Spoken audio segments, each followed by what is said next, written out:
Hey y'all, welcome back. My name is Tiara and I am the owner of Black Teacup. In this week's video, I'm going to be showing you guys how I created this simple and easy to make wood grain tumbler. It's perfect for a man that you know, or a father, grandfather, or anyone who just doesn't like sparkly stuff with glitter. And like I said, it's super easy to make. So in this quick short video, I'll show you how to do that. I will have everything linked in the description box below. Don't forget to subscribe. Thanks for watching, and let's get started. We are starting with a 30-ounce skinny tumbler that I have sanded and wiped down. And I sprayed this tumbler with flat white spray paint. You could also use matte white if you want it. And then next, here are some alcohol ink options. Some of them will produce lighter results and some will produce darker results. I end up using Teakwood and Sepia by Tim Holtz because I wanted a darker wood grain effect. But if you want a lighter wood grain, you can use the lighter options. And you will also need a chip brush. I got this one from Walmart in the paint section. So to start out, I'm just squirting a line of the alcohol ink on the cup and using my chip brush to spread that ink out, disperse it back and forth. So you're going to sway your chip brush up and down. The alcohol ink does dry pretty quick, so you'll notice that there's no more ink to spread. And at that point, you'll add more ink and continue brushing up and down. And this is pretty much what you're doing for the entire cup. Just adding the alcohol ink and spreading it around.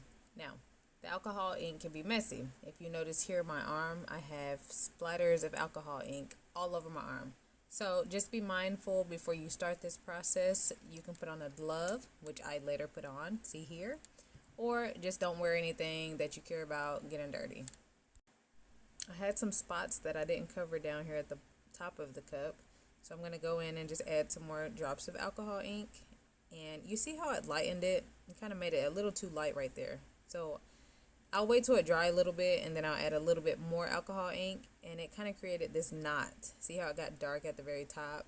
Just keep working your brush. It's all in your brush strokes. Just work that brush up and down. Add more ink as needed. It's not hard, guys. You'll just go all the way around the cup and do the same thing. There's no technique. It's all just in the brush stroke. And you can see your brush strokes as you're doing it. So if there's something you don't like, add some more alcohol ink and keep brushing. Keep going all the way around. So now we're going to do the bottom of the cup. And you'll see I have alcohol ink on the bottom already where it kind of ran down from doing the sides. And that's perfectly okay. So you're just going to squirt a little bit more alcohol ink in the bottom and just brush. I go back and forth, up and down, but either way you can make a circle or however you want to. But be mindful of your edges at the edge of the cup, because when you're brushing the bottom, it can mess with that crease, that edge part. So make sure you're bringing your brush all the way down to make sure it's uniform with the brush strokes. Does that make sense? Like, so you don't want the alcohol ink to pull at that crease on the edge of the cup. So make sure that when you're dispersing that alcohol ink from the bottom, you go back down the side of the cup as well. So overall, this probably took me about 10 minutes, 10 to 15 minutes to do. And there's about 10 more minutes of footage of me doing the wood grain, but I'm not going to make you guys watch that, so I sped it up. But yeah, pretty much you're just going all the way around the cup. You can add more layers to get more effects or depth on the cup. Just go all the way around, and when you're done, you're going to let your cup sit overnight. I do not spray seal my alcohol inks, so I just let it sit. I don't bother it. I let it sit in the room overnight for at least 24 hours before moving on to epoxy. Okay, so now on to epoxy. I used about 30 to 40 ml, and once again I did not spray seal it. So I'm going to go ahead and just apply my epoxy like I normally would. And then I go in with my torch to pop any bubbles, which will allow for a smoother finish. of the epoxy. And I'll let this cup spin overnight, and then I actually let this particular cup sit for like 2 days before moving on to sanding. And here's our cup with epoxy on it. It's all nice and shiny. Looks good. So now we're going to sand across the rim of the cup to expose that very fine line of stainless steel. I do this with all my cups, and I mention it in all of my videos. So I'm using my rotary sander to do this, but you can use a block sander if you're not comfortable using the rotary sander. And if you look closely, you can actually see that thin stainless steel line being exposed across the rim of the cup. That's what you're going for. So next, I will take my sanding block and sand the rest of my cup. I want to ensure that the surface is 100% smooth before I put any decals down, which is my next step.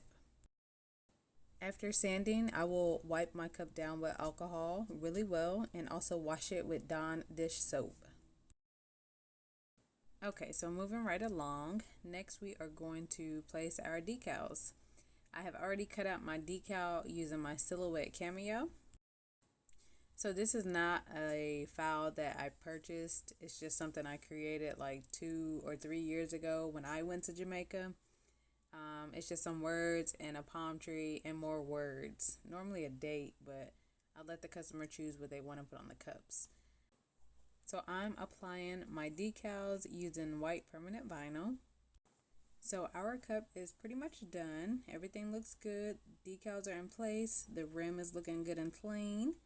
I'm going to let this cup sit overnight before applying our last layer of epoxy.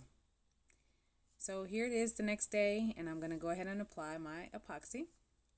This did turn out to be my last coat, my final coat. If you needed to add more epoxy afterwards, like if your cup wasn't smooth, then of course you can add another layer of epoxy. After my cup has cured, it's time to clean the inside and get ready to mill it off. So if you see the inside, you see some drips of epoxy and alcohol ink.